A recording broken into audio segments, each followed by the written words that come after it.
Hi there, Rick Yan speaking. You know, when we think in terms of Moses, we think of him as a great leader, or the wonderful lawgiver, or a tremendous prophet. Well, all of that is true, but it did not start that way.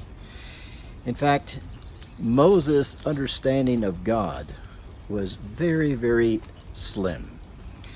If you look at the book of Exodus chapter 3, God reveals himself to Moses in a progressive way, a little bit at a time. And Moses' first encounter with God is through a burning bush.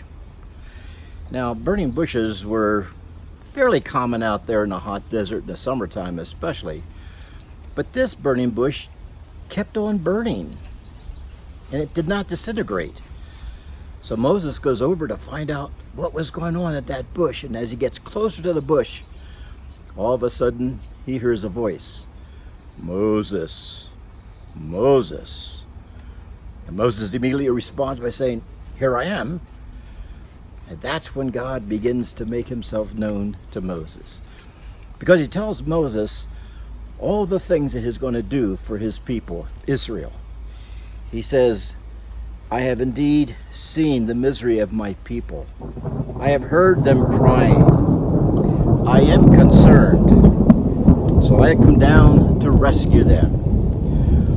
Well, I'm sure Moses was excited about the fact that God was going to rescue the children of Israel.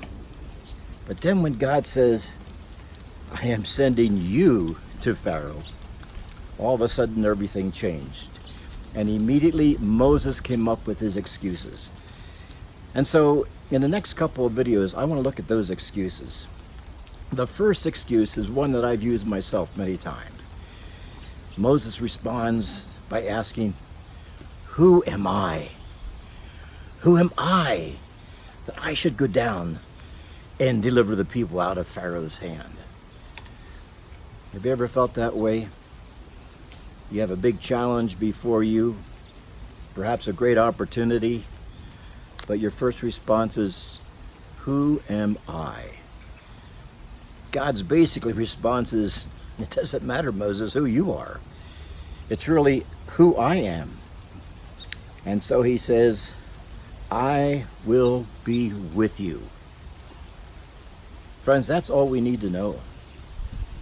When God gives us a tremendous challenge, rather than asking, "Who am I?" we have to recognize who is God. And God says the same thing to you as he said to Moses, "I am with you." That's all we need to know. Whatever the challenge, wherever God is leading us, remember, God says, "I am with you." In fact, God is speaking right now as the rain begins to fall. Good talking with you. We'll look at the other excuses as we go along. Thank you. Thank you for watching.